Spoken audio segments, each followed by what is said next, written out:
Seu Geraldo, onde o senhor nasceu e como era a sua vida de criança? Quando eu nasci é fácil. Tupinambá, eu consigo falar para vocês até o lugar exato onde eu nasci. Vocês indo para Tupinambá aqui, ó, na curva do Guarujá ali tem uma granja, a granja dos japoneses ali. Ali era uma propriedade que chamava o Sítio dos Pereira. Então eu nasci ali naquele sítio. E a minha infância foi meio tabaluada, né? Muita pobreza, 8 irmãos, 2 mulheres, 6 homens, muita pobreza mesmo, mas aprendi a trabalhar cedo, e às vezes passava necessidade de algumas coisas, mas muito unida, família muito unida.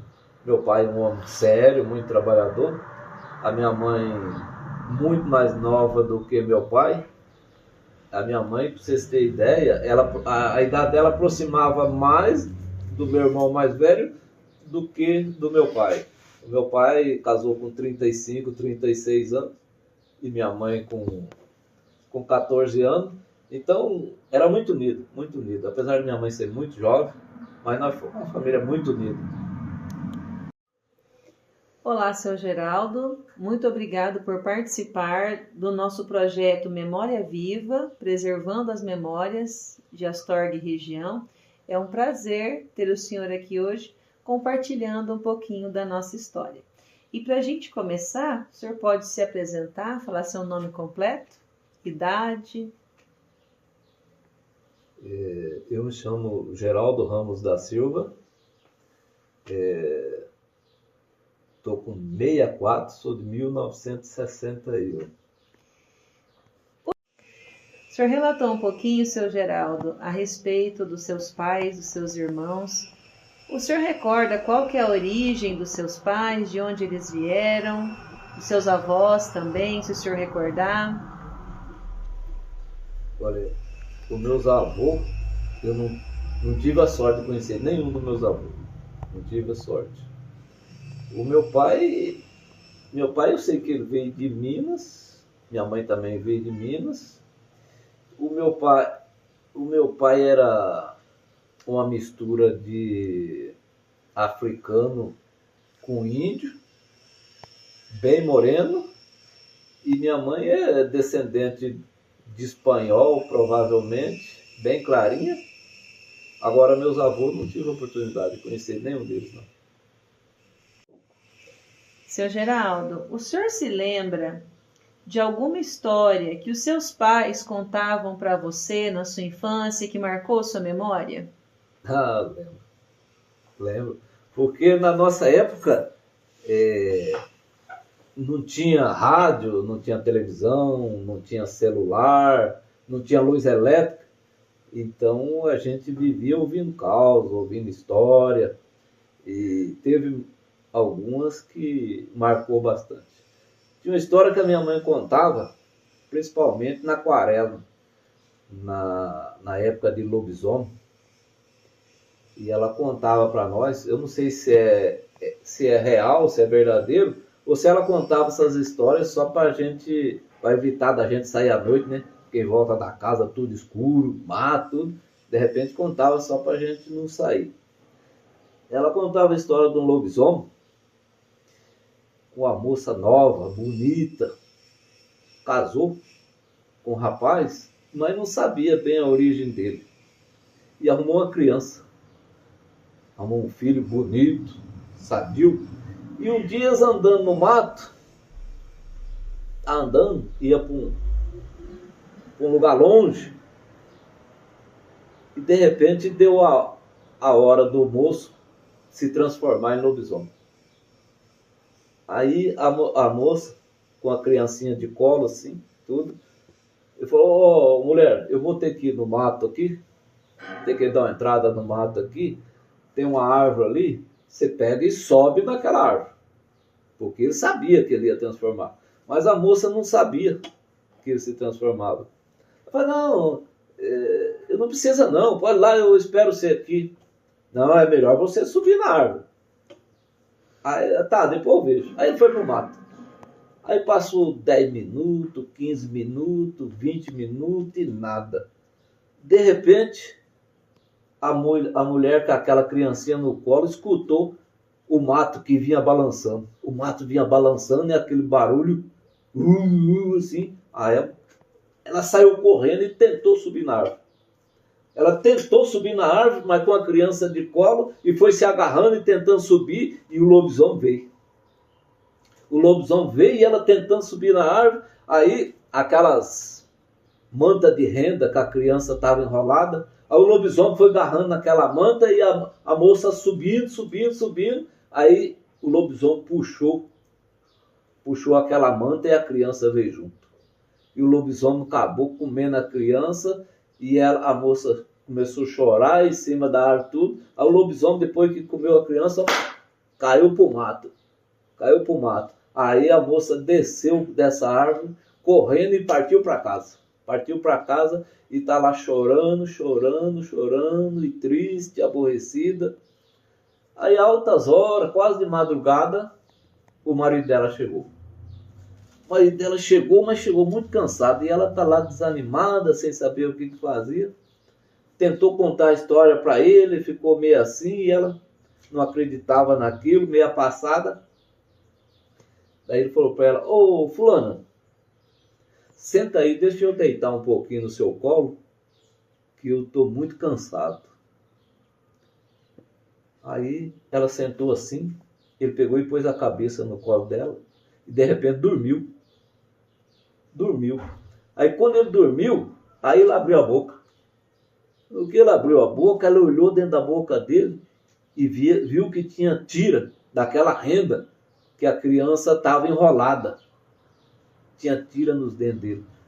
Ela olhou bem assim, pegou a cabeça dele devagarinho assim, pôs em cima do travesseiro assim, e pegou as coisinhas dela, pá no mundo. Nunca mais voltou. Minha mãe contava essa história. Mas meu pai contava uma história muito boa também. Meu pai era, que nem eu acho que eu já até falei para vocês, era meio baguá. Meu pai era meio baguá. Meu pai andava com a garrucha na cintura, um facãozão relando no chão, um punhal atravessado na cintura assim, e um canivete para cortar fumo, e um bornalinho atravessado nas costas assim, com um litro de pinga dentro. Então, quando ele veio de Minas, ele trouxe 16 ou 17 pessoas na companhia dele. Era tudo barriga verde. Era criança, mulher, idoso. Aí pegaram o trem em São Paulo e andou 2 ou 3 estações. Quando chegou na 4ª estação, mais ou menos, aquele povo que ele vinha trazendo na companhia dele ocupava quase um vagão inteiro. Daí tinha um sujeito lá na porta de lá do trem, que eu estava falando para vocês. Aí tinha um sujeito que estava querendo roubar as malas, as coisas deles. Mas como meu pai estava ali cuidando, de pé direto ali, ele não chegava. Meu pai cuidando daquele monte de barriga verde ali. Os pés do meu pai começou a doer de ficar em pé ali cuidando daquela turma e tudo. Meu pai tirou as 2 botinas, aquele botinão velho de couro, solado de pneu de caminhão, e ficou com aquela bota na mão assim, e descalço, em pé na porta assim, só cuidando. Aí aquele bandido que estava lá chamava meu pai. Para o meu pai ir lá para o outro atacar o povo, pegar a mala do povo. Aí o homem falava para meu pai: vem. E meu pai fazia para ele assim: não. Quando meu pai fez assim para ele 2 ou 3 vezes, mas ele partiu num carreirão para o lado do meu pai. Mas partiu num carreirão. O meu pai só desviou o corpo assim com aquela botina, mas sortou-lhe um tabeco, um pé do vidro assim, que ele bateu no piso do trem assim, saiu escorregando igual um quiabo. foi parar lá perto da porta, levantou e ó, nunca mais voltou. Então essa história marcou bastante. Seu Geraldo, falando um pouquinho sobre a chegada da sua família em Astorga. Por que a sua família veio morar aqui? Teve alguma região específica que vocês estabeleceram? Conta um pouquinho pra gente. Então, o motivo do meu pai ter vindo aqui para a região, na época era o café. O café. O meu pai já tinha vindo uma vez aqui para o Paraná, quando era solteiro. Ele veio uma vez, trabalhou um ano, ganhou dinheiro, voltou para Minas. E sabia que aqui, na época, todo mundo falava que no Paraná dava para juntar dinheiro de rastelo, que era a colheita do café. Ele voltou para Minas, ficou uns tempos lá, mas depois casou, construiu família e veio para cá novamente, porque meu pai não tinha profissão. A profissão do meu pai era foice e machado. Como aqui ainda estava na época o desmatamento para formar lavoura de café, aí meu pai era muito bom no machado, na foice. Aí veio para cá e começou a ajudar a fazer plantio de café, tocar roça. Foi mais por causa disso que viemos para cá, ficou aqui. Seu Geraldo, e como era Astorga, ou melhor, o senhor é da região de Tupinambá, como que era essa localidade quando o senhor chegou aqui com a sua família? É até gostoso de lembrar, sabe? Eu lembro que eu comecei para a roça junto com meu pai com 5, 6 anos. Eu era muito arteiro, então para não ficar incomodando, eu ia para a roça junto. Aí eu estava trabalhando num lugar meio alto e a gente ia indo embora, estava caindo a noite já. Aí eu lembro que tinha, em Tupinambá, tinha 42 lâmpadas. De longe, quando acendia a luz do patrimônio, eu e meu pai ia contando aquelas lâmpadas. 42 lâmpadas tinha em Tupinambá. Aí depois de muito tempo, nós ficamos sabendo que tinha uma televisão em Tupinambá. A primeira televisão em Tupinambá foi provavelmente do seu João Sapateiro, marido da dona Edgar, lá em Tupinambá. Ficamos sabendo que ele tinha uma televisão. As ruas tudo de terra, pedra, muito barraco, tinha poucas casas de telha. A estrada para Astorga era estrada de chão, de barro também. Tinha vezes da gente vir para a cidade e encontrar 5, 6 dias de chuva, 5, 6 carros que estavam encaiados nas estradas de barro. Então uma época não tinha nada, não tinha energia, não tinha televisão, não tinha nada. Seu Geraldo, o senhor comentou um pouquinho a respeito de como, né, Tupinambá era quando o senhor estava ali na infância. E tinha algo comercial em Tupinambá? Tupinambá tinha essa parte de infraestrutura? Melhorou com o tempo? Conta um pouquinho pra gente. O que eu lembro Tupinambá era muito pobre, muito fraco. Aí depois foi avançando. Tupinambá teve três vendas. Tinha a Dona Odete, tinha o Hermes Avancini e tinha o Carlisto Siribola, que tinha o comércio lá. Depois, muita gente começou a abandonar as fazendas, a lavoura de café, foram para a cidade, aí o comércio foi diminuindo, tanto que hoje só tem 2 vendas lá em Tupinambá, a Dona Diva e a Dona Odete. O que melhorou um pouco é que hoje está tendo um pouquinho mais de renda, então aquelas pessoas que têm sítio, que têm fazenda na região, eles construíram uma casa melhor. Tem casa lá que já parece até uma mansão.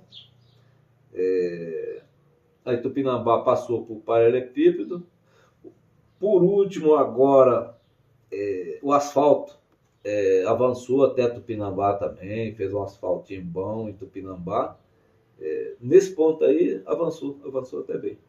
E é verdade que Tupinambá tinha cinema? Tupinambá já teve cinema, já teve posto de gasolina.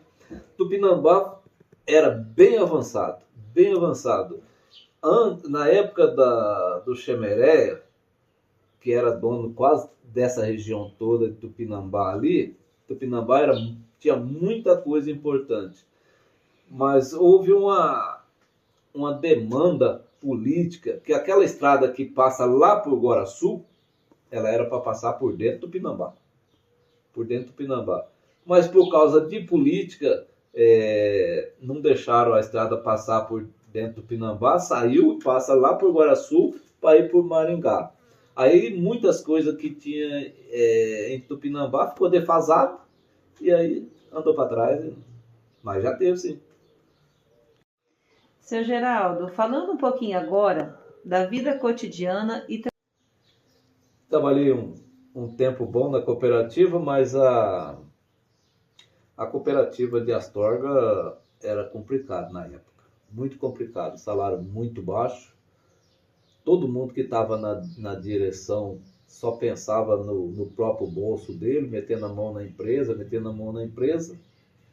E aí acabei saindo e não teve jeito. Aí comecei a viajar. Dei sorte de conseguir um emprego bom umas firmas na área da Petrobras. Um serviço muito bom. Trabalhava como soldador, trabalhava como caldeireiro. Depois acabei para São Paulo também, viajando. Trabalhei na área da Sabesp. Aí eu voltei, entrei numa firma boa em Curitiba de novo, mesmo morando aqui em Astorga, eu trabalhava viajando, fui para Curitiba, numa firma chamada Trix Engenharia. E foi assim, fomos trabalhando, mas morando em Astorga e viajando. E o senhor teve também, seu Geraldo, experiência no garimpo, que o senhor nos contou. Uma pequena experiência. Foi uma experiência muito boa. Eu achei que eu ficava rico. Então, nessa época, eu morando aqui em Astorga, apareceu um senhor, um dos senhores mais inteligentes que eu já convivi na minha vida até hoje. Ele era presidente da OAB do Paraná. Ele era presidente da Associação dos Advogados do Paraná. O nome dele era Ademar Carlos Rodrigues Cruzado. Ele tinha um projeto, estava fabricando umas máquinas, um jig, para caçar diamante. Ele conversou comigo, acertemos o salário para fabricar essas máquinas, esses jig. Arrumou um companheiro para trabalhar comigo e comecei a fabricar essas máquinas. Comecei a fabricar e testar, fabricando e testando, até que chegou no dia da gente partir para o garimpo. Partir para o garimpo. Então, na época, tinha um senhor muito influente aqui na cidade de Maringá, chamava Giorgetto. Se for pesquisar, vocês vão ver Giorgetto. Ele foi dono dos maiores restaurantes que tinha dentro de Maringá. Eles chegavam, no auge deles, eles chegavam a vender 5 mil refeições por dia. Então, ele patrocinava a parte do dinheiro. E tinha um primo dele, chamado Valdir, que entrou de sócio também, e esse foi com as máquinas. Ele tinha caminhão, pocrã, pá carregadeira, moto niveladora, foi com o maquinário. E o doutor Ademar com o projeto. E eu fabriquei os equipamentos, carreguemos tudo e partimos para o garimpo. Lá em Poxorel. Região de Poxorel. Lá em Alto Coité. Alto Coité, região de Poxoréu. Nós fomos para lá, se vocês podem pesquisar hoje, está perto de Primavera do Leste, lá em cima. Na fazenda do seu Marcelino. Fomos pro garimpo lá atrás de diamante. E no começo comecei a trabalhar ali e as coisas... Não achei pedra grande de diamante. Até achei que eu ia ficar rico. Eu cansei de pegar punhado de diamante na mão. Pedra pequena, mas a gente pegava. As pessoas tinham mais experiência, batia ali tudo e mostrava pra gente. Trabalhei bastante tempo no garimpo, mas depois o resultado não estava sendo esperado e como tinha que dar uma porcentagem para o dono da fazenda, uma porcentagem para o Jorgeto, uma porcentagem para o Valdir, uma porcentagem para o doutor Ademar. Então acabou dando para trás. Mas eu achei que eu ficava rico, caçando diamante. E além dessa experiência, o senhor teve mais experiência no campo, com a pecuária ou outros trabalhos? Eu tentei ser granjeiro. Onde meu pai morava, lá em Tupinambá, lá tinha um pedacinho de terra lá. Com o acerto, depois que eu saí do garimpo, eu peguei um dinheirinho do acerto. Daí eu comprei as madeiras, comprei eternite, tudo. Formei uma sociedade com 2 irmãos meus, o Kelis Nero e o Daniel. E montei uma granja de frango lá em Tupinambá. E na época era Coroaves. Na época estava chegando frango aqui na nossa região. Então a Coroaves pegava qualquer barracãozinho para tocar, eles pegavam. Então eu montei uma granjinha lá, tinha uns porquinhos lá também. E tentei trabalhar com frango, mas depois não avançou, não foi muito não. Seu Geraldo, aproveitando que nós estamos falando da vida cotidiana e do trabalho, vamos falar um pouquinho sobre estudo. Como que foi o seu estudo quando criança e como que era a escola naquele tempo? Difícil. Eu não era burro não, sabe? Eu tinha até que eu tinha cabecinha boa para aprender as coisas. Mas como a gente era muito pobre, então o meu pai colocava nós nas escolas. Meu pai começava as aulas, menino, vocês vão para a escola. Aí não tinha caderno, não tinha lápis, não tinha bolsa, não tinha nada. O meu pai falava para nós, não, vocês vão para a escola, depois nós compramos material. Aí chegava lá os outros com bolsa, com caderno, tudo, nós sem nada. Aí a professora arrumava umas folhas de caderno lá para nós, um lápis, e nós começávamos a anotar ali. Passava 10 dias, o meu pai não tinha comprado o material ainda. Passava 20 dias, não tinha comprado o material ainda. Aí a professora ia dando um jeitinho ali, de vez em quando meu pai comprava um caderninho velho lá e dava para nós. Aí de repente nós começava a embalar, nós começava a gostar da escola. Mas nós éramos 8 irmãos. Só meu pai trabalhando para tratar daquela família toda. Era difícil. Aí quando pintava assim uma colheita de café, uma quebra de milho, um serviço grande que dava para aproveitar nós, a molecada, aí meu pai pegava e tirava nós da escola e levava nós para a roça. Aí nós ficava lá 15, 20, 30, 40 dias na roça, trabalhando, ajudando meu pai a ganhar algum dinheirinho. Aí quando acabava aquele serviço, aí nós voltava para a escola de novo para continuar estudando. Mas aí já tinha perdido tudo o fio da ninhada, já estava atrasado tudo. Mas como os professores eram muito bons, conhecia meu pai, conhecia nós, sabia da nossa situação, os professores iam interferindo, fazendo meio de campo ali, ia fazendo com que a gente avançasse junto. Aí fui avançando, até que eu resolvi fazer o ginásio. No ginásio, muito sofrido, sabe? Trabalhava boia fria, às vezes pegava o caminhão de boia fria, ia longe, catar algodão. Catar algodão.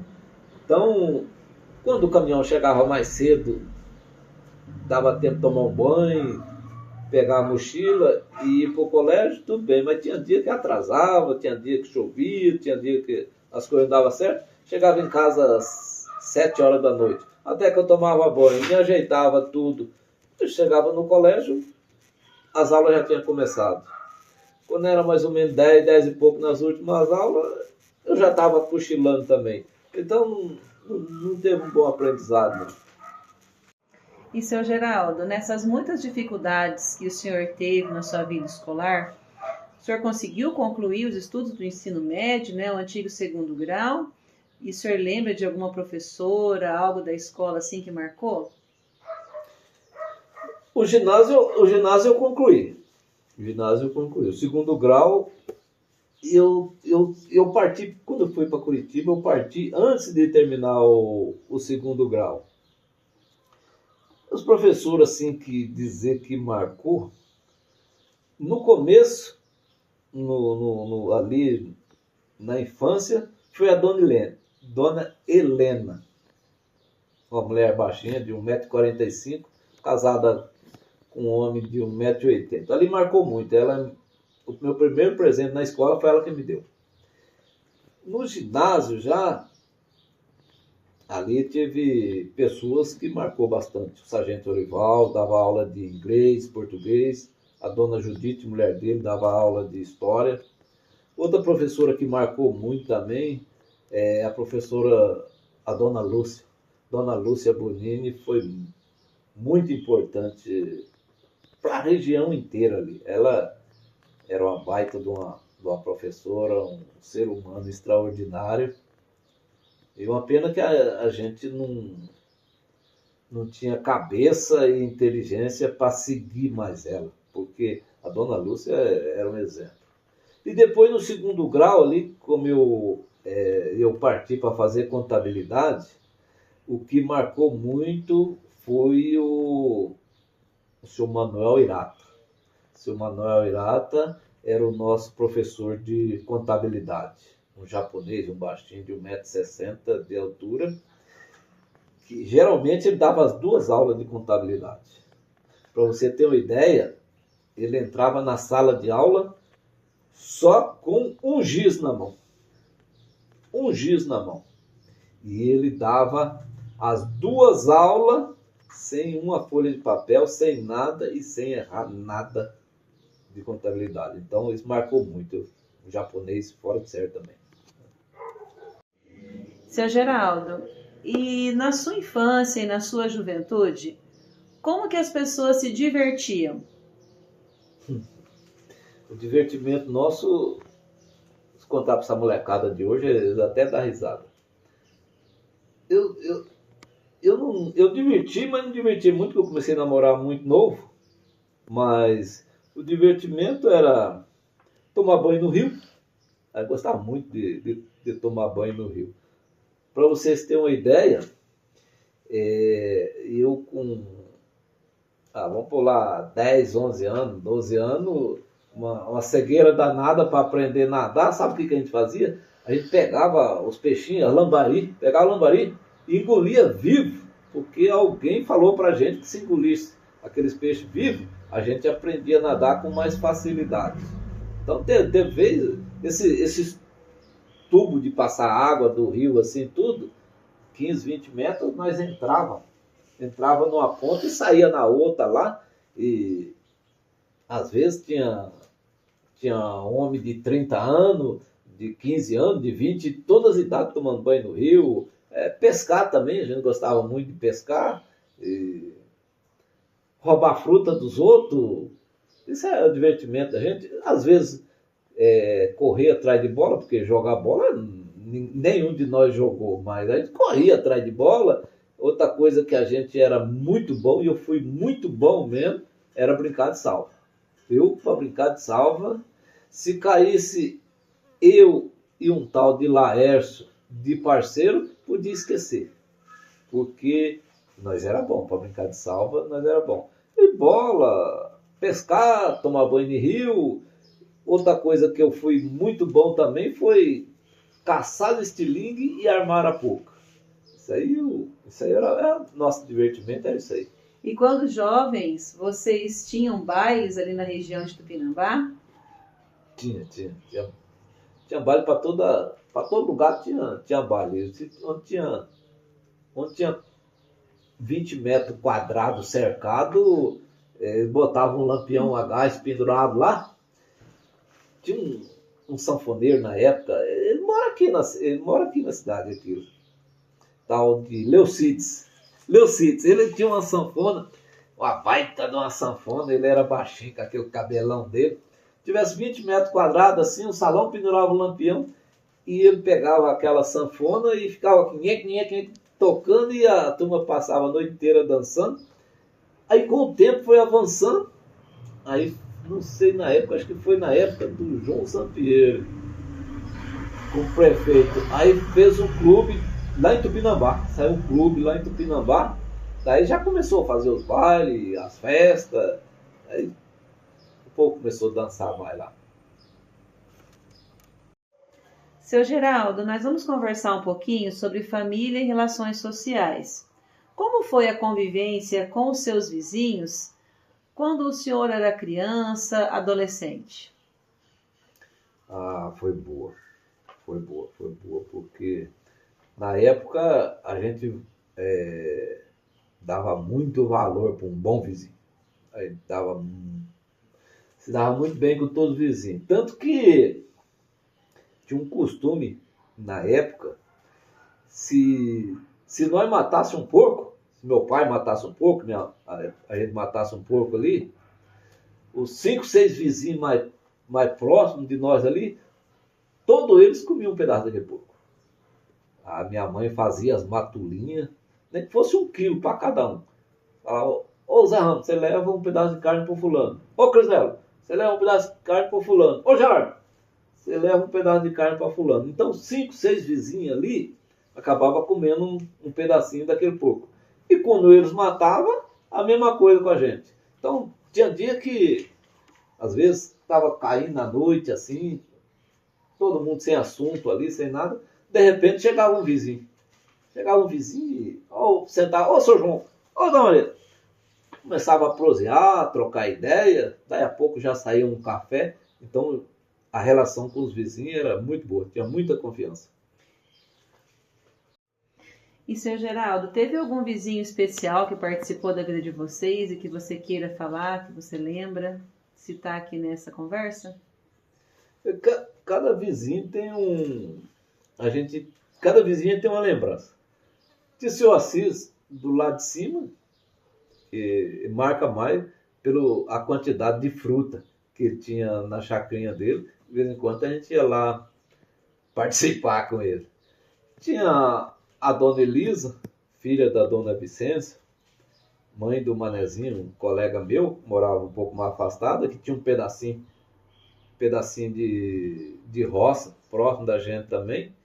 E ela colhia, para você ter uma ideia, ela colhia arroz, ela era aleijada, ela não podia andar direito, andava escorando com a bengalinha, mas ela colhia arroz e guardava arroz para passar o ano inteiro. Então, mas ela não tinha condições de levar esse arroz para beneficiar. Aí ela chamava nós, dividia um saco de arroz em 3 volumes e a gente levava na máquina para beneficiar. Ela voltava e ali ela batia um ovo, fazia uma gemada ali, a gente com fome comia ali. Essa marcou bastante também. E a dona Iraci. A dona Iraci é mulher do seu Pedrão Inácio. E a dona Iraci marcou bastante porque ela era a nossa costureira.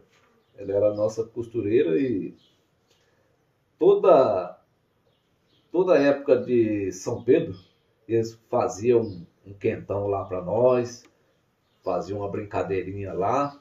Então, quando a gente tinha uma festa assim, alguma data meio especial, geralmente minha mãe comprava lá um corte de pano e nós corria lá para dona Iraci para ela fazer uma calça, uma camisa para a gente. Às vezes não tinha nem modelo para levar, mas ela passava a fita de nós lá, tirava a medida e costurava para nós. Isso marcou bastante. Seu Geraldo, registre para a gente, então, um momento feliz na sua vida e um momento de dificuldade. Eu tenho bastante momento feliz na minha vida. Um dos momentos bem felizes da minha vida mesmo, porque eu com 14 anos, eu pedi namoro para minha mulher a primeira vez. Ela não quis. Aí passou um ano sem a gente se ver. Aí com 15 anos eu pedi namoro para ela de novo. Mas sem saber que era aquela mulher que eu tinha pedido namoro antes. Aí ela aceitou. Aí eu fiquei feliz. Ali um momento feliz. Tem um momento feliz também das minhas crianças que eu tive. Tenho 3 crianças maravilhosas. Isso me traz muita felicidade. Momento triste, eu vou dizer bem a verdade, eu acho que um dos momentos mais tristes da minha vida mesmo foi quando minha mãe partiu. Quando minha mãe partiu, foi triste, porque ela foi muito nova. Minha mãe partiu muito nova e a gente não estava preparado. Tanto que até a morte da minha mãe, para mim não existia morte. E eu comecei a pensar, analisar que existe morte depois que a minha mãe partiu. Então esse momento foi muito triste para mim, muito difícil. Seu Geraldo, o que mudou na região de Tupinambá, no município de Astorga, desde que o senhor chegou aqui, da infância até hoje? No meu conceito, no meu modo de ver, hoje tem mais oportunidades. O que mudou é que hoje tem mais fartura. Então, hoje tem mais emprego, hoje tem asfalto, hoje tem celular, hoje tem internet, hoje tem luz elétrica, hoje está tudo na mão. E lá atrás, lá quando nós chegamos, não tinha nada disso. Então,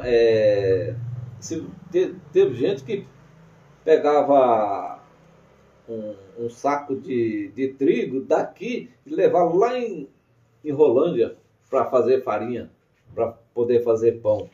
Outros pegavam um saco de milho, levavam lá no moinho, lá no Queta, para fazer fubá. Hoje não, hoje está tudo na mão. Hoje toda esquina tem um mercado, tem um açougue, tem uma farmácia. Hoje está bem mais fácil. Então avançou muito as coisas. Seu Geraldo, o senhor sente falta de alguma coisa do passado? Talvez o sossego, né? Talvez o sossego que a gente tinha.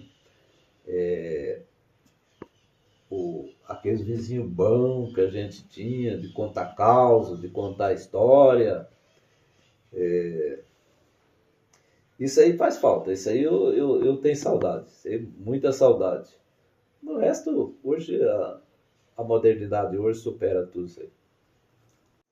E, seu Geraldo, durante a sua infância, adolescência, né, juventude, quais festas importantes aconteciam ali em Tupinambá, aqui em Astorga, na região que o senhor tem recordação? Tinha as quermesses, né? Eu lembro lá na igreja católica, lá em cima, lá no centro, lá tinha um alto-falante alto, colocado numa vara de eucalipto lá, que ficava fazendo barulho o dia inteiro. Vocês não lembram não, mas os mais antigos lembram. Tinha um cantor na época chamado Evaldo Braga.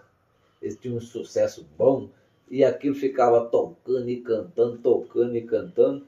E ali tinha bingo, tinha leilão, tinha missa, tinha reza. Isso aí marcou muito. Aquele cantor cantando o dia inteiro, isso aí marcava bastante a gente. E, seu Geraldo, Como era o namoro de antigamente? Os pais eram rígidos? Tinha regras? Tinha. Eu já tive um pouco mais já tive um pouco mais de sorte, já vi um pouco mais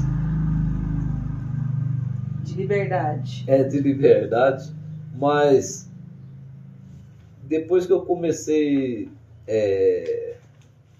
namorar, eu acho que eu demorei uns 15, 20 dias para pegar no braço da minha namorada. Eu pedi namoro para ela a primeira vez, ela aceitou, aí fomos pegados na mão por um longo tempo, e foi muito tempo só pegando na mão.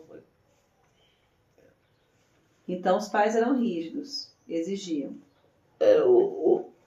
Os pais cobravam bastante, e as próprias crianças já foram criadas naquele ritmo, né? Sabia que não podia avançar muito. A gente foi criado meio bicho do mato mesmo, namorando o rapaz da sala e a moça lá da cozinha. O namoro era assim antigamente. Às vezes a gente conversava mais com o sogro do que com a namorada. Seu Geraldo, encerrando assim a nossa entrevista, esse momento, o que o senhor que tem netos gostaria que eles nunca esquecessem sobre você? Eu queria que eles nunca esquecessem a nossa beleza natural. Porque a beleza natural são coisas que a gente não pode perder. Hoje é difícil ver, mas o povo antigo, geralmente, eles tinham um quadro na parede. Eles tinham um quadro ali. Ali tinha uma foto do pai, da mãe, do vô, da avó, do bisavô, da bisavó. Então, às vezes, a gente ali, você vê traços do filho, do neto, do bisneto. Então, o que eu gostaria que os meus netos levassem para frente são essas belezas. Olha o meu vô, olha o cabelo do meu vô lá. Então, essa beleza natural seria bom eles nunca esquecer. E nós agradecemos, seu Geraldo, pela sua colaboração, ter compartilhado essas histórias conosco, e desejamos que o senhor tenha muitos anos vindouros para poder compartilhar mais histórias com a gente num outro momento. Muito obrigado pela sua participação. É isso, eu que agradeço. Seu Geraldo, que ensinamento da sua vida o senhor gostaria de deixar para as futuras gerações que vão assistir esse vídeo? Respeito. Toda vez que um jovem ele tiver a oportunidade de conversar com uma pessoa que tiver os cabelos grisalhos, os cabelos brancos, presta atenção. Olha o que ele está falando, repara o jeito que ele faz as coisas, vê aonde ele sofreu mais, aonde ele foi mais feliz. Então,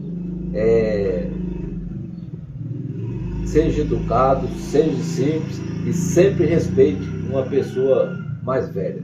Procura sempre aprender, sempre respeitar. O jovem, eu gostaria de deixar isso aí.